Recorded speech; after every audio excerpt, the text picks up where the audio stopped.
Mental diets. Talking to oneself is a habit everyone indulges in. We could no more stop talking to ourselves than we could stop eating and drinking. All that we can do is control the nature and the direction of our inner conversations. Most of us are totally unaware of the fact that our inner conversations are the causes of the circumstance of our life. We are told that, as a man thinketh in his heart, so is he. But do we know that man's thinking follows the tracks laid down in his own inner conversations? To turn the tracks to which he is tied in the direction in which he wants to go, he must put off his former conversation, which is called in the Bible the old man, and be renewed in the spirit of his mind.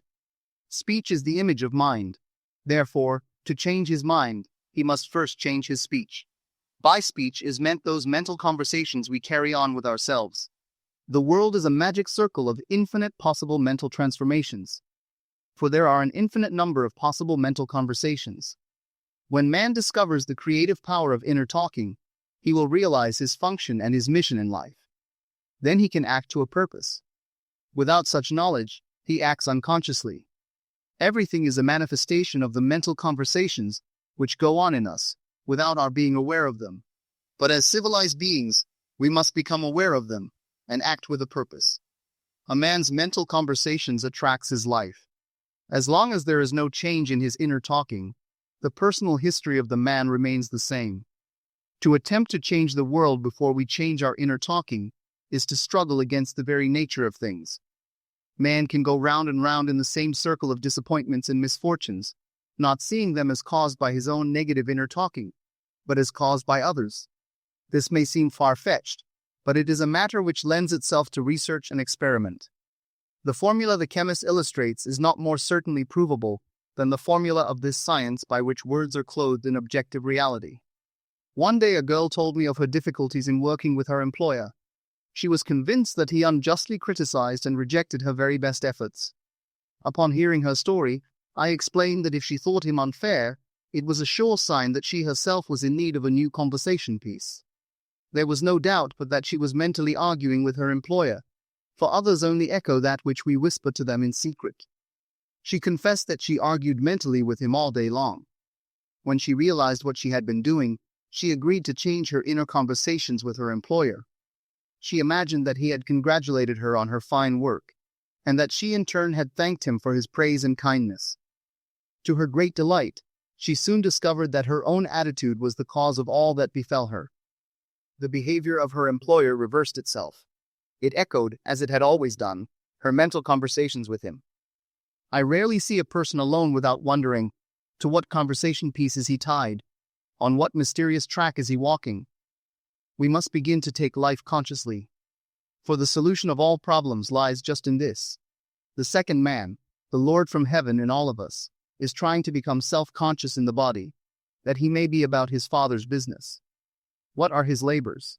To imitate his Father, to become master of the Word, master of his inner talking, that he may mold this world of ours into a likeness with the kingdom of love.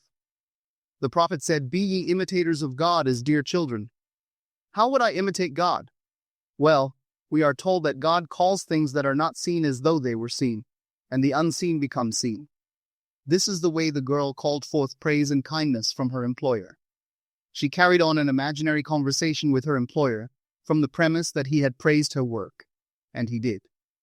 Our inner conversations represent in various ways the world we live in. Our individual worlds are self-revelations of our own inner speech.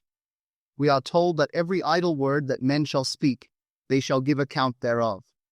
For by their words they shall be justified, and by their words they shall be condemned.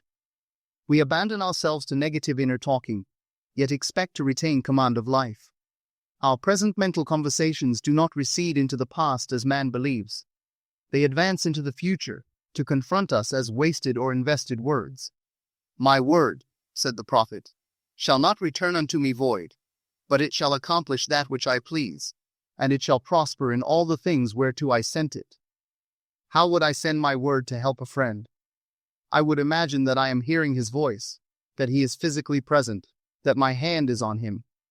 I would then congratulate him on his good fortune, tell him that I have never seen him look better. I would listen as though I heard him. I would imagine that he is telling me he has never felt better, he has never been happier. and I would know that in this loving knowing communion with another, a communion populous with loving thoughts and feelings, that my word was sent, and it shall not return unto me void, but it shall prosper in the thing whereto I sent it. Now is the accepted time, now is the day of salvation. It is only what is done now that counts, even though its effects may not be visible until tomorrow. We call, not out loud, but by an inner effort of intense attention. To listen attentively, as though you heard, is to create. The events and relationships of life are your word made visible. Most of us rob others of their willingness and their ability to be kind and generous by our fixed attitudes towards them. Our attitudes unfold within us in the form of mental conversations.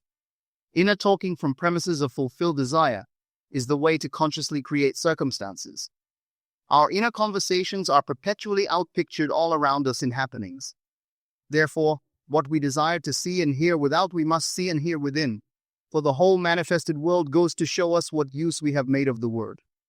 If you practice this art of controlled inner speaking, you too will know what a thrill it is to be able to say, "And now I have told you before it come to pass, that when it is come to pass, ye might believe."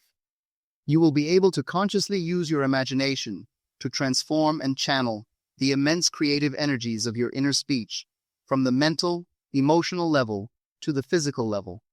And I do not know what limits, if any, there are to such a process. What is your aim? Does your inner talking match it? It must, if you would realize your aim.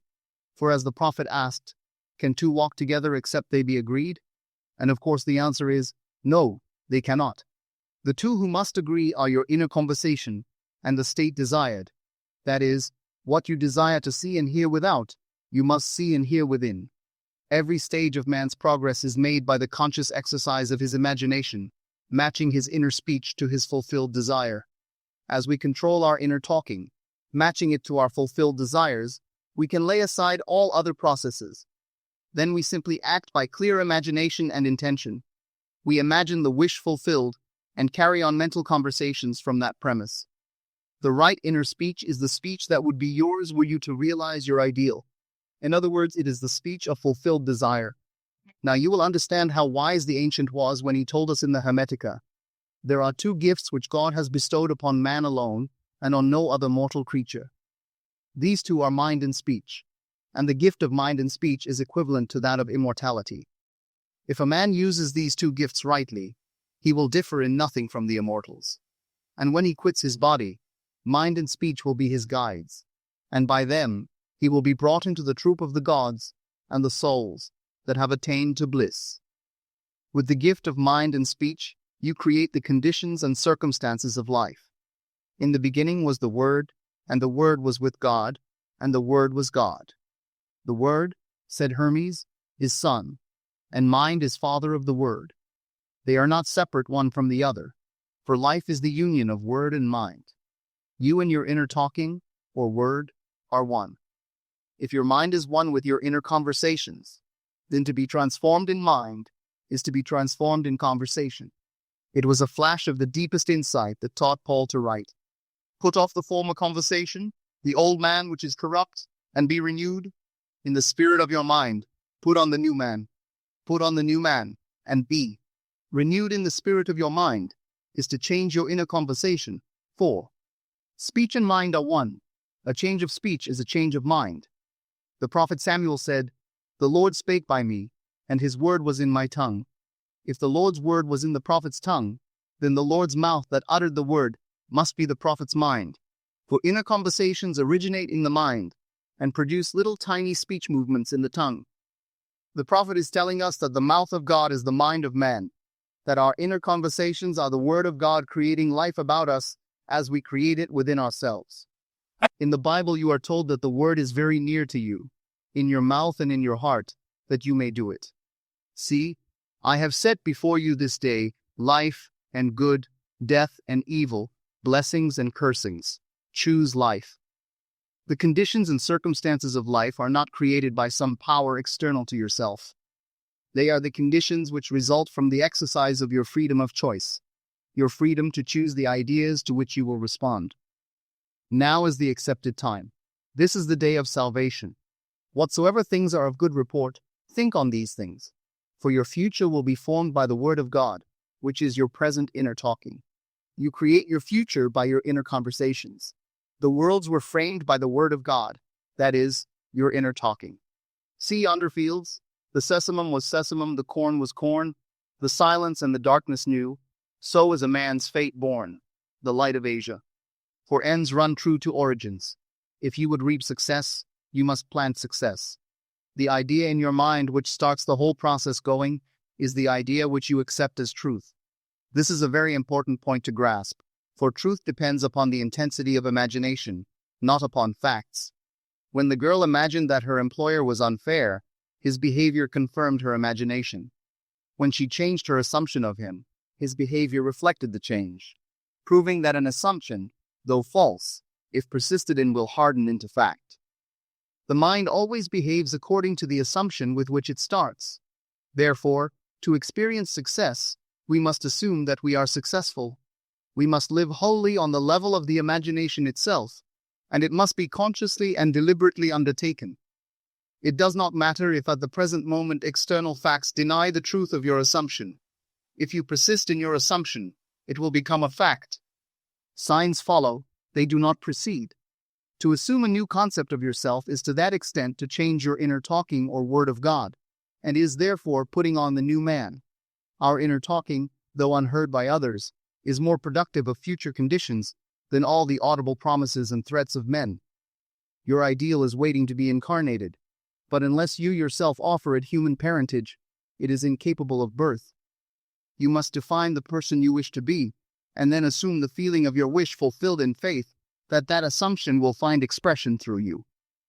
The true test of religion is in its use, but men have made it a thing to defend. It is to you that the words are spoken.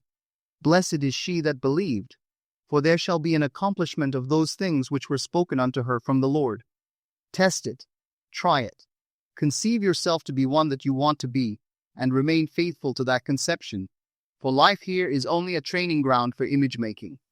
Try it, and see if life will not shape itself on the model of your imagination. Everything in the world bears witness of the use or misuse of man's inner talking. Negative inner talking, particularly evil and envious inner talking, are the breeding ground of the future battlefields and penitentiaries of the world. Through habit, man has developed the secret affection for these negative inner conversations.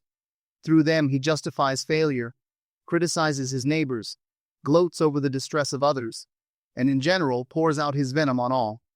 Such misuse of the word perpetuates the violence of the world.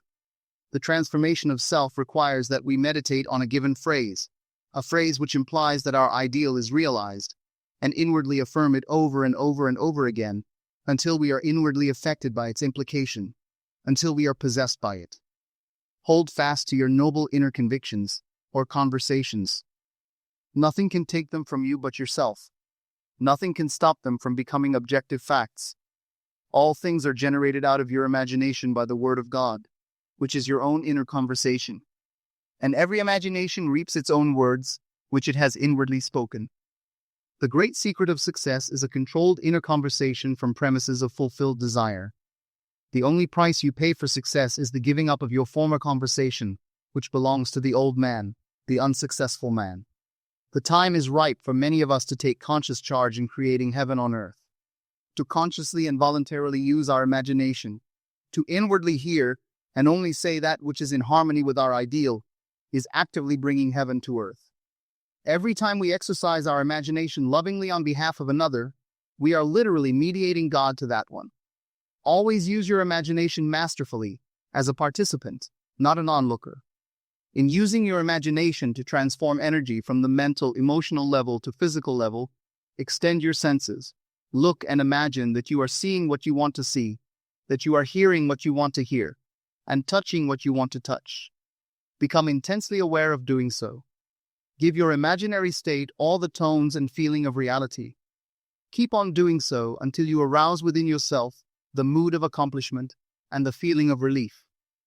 This is the active, voluntary use of the imagination, as distinguished from the passive, involuntary acceptance of appearances. It is by this active, voluntary use of the imagination that the second man, the Lord from heaven, is awakened in man. Men call imagination a plaything, the dream faculty. But actually, it is the very gateway of reality. Imagination is the way to the state desired. It is the truth of the state desired, and the life of that state desired. Could you realize this fully, then would you know that what you do in your imagination is the only important thing. Within the circle of our imagination, the whole drama of life is being enacted over and over again. Through the bold and active use of the imagination, we can stretch out our hand and touch a friend 10,000 miles away and bring health and wealth to the parched lips of his being. It is the way to everything in the world. How else could we function beyond our fleshly limitations? But imagination demands of us a fuller living of our dreams in the present. Through the portals of the present, the whole of time must pass. Imagine elsewhere as here, and then as now. Try it and see. You can always tell if you have succeeded in making the future dream a present fact by observing your inner talking. If you are inwardly saying what you would audibly say were you physically present and physically moving about in that place, then you have succeeded. And you could prophesy it from these inner conversations, and from the moods which they awaken within you, what your future will be. For one power alone makes a prophet, imagination, the divine vision. All that we meet is our word made visible, and what we do not now comprehend is related by affinity to the unrecognized forces of our own inner conversations and the moods which they arouse within us. If we do not like what is happening to us, it is a sure sign that we are in need of a change of mental diet. For man, we are told, lives not by bread alone, but by every word that proceeds from the mouth of God. And having discovered the mouth of God to be the mind of man, a mind which lives on words or inner talking, we should feed into our minds only loving, noble thoughts. For with words or inner talking we build our world. Let love's lordly hand raise your hunger and thirst to all that is noble and of good report, and let your mind starve ere you raise your hand to a cup love did not fill or a bowl love did not bless, that you may never again have to say, well, what have I said? What have I done, O all-powerful human word?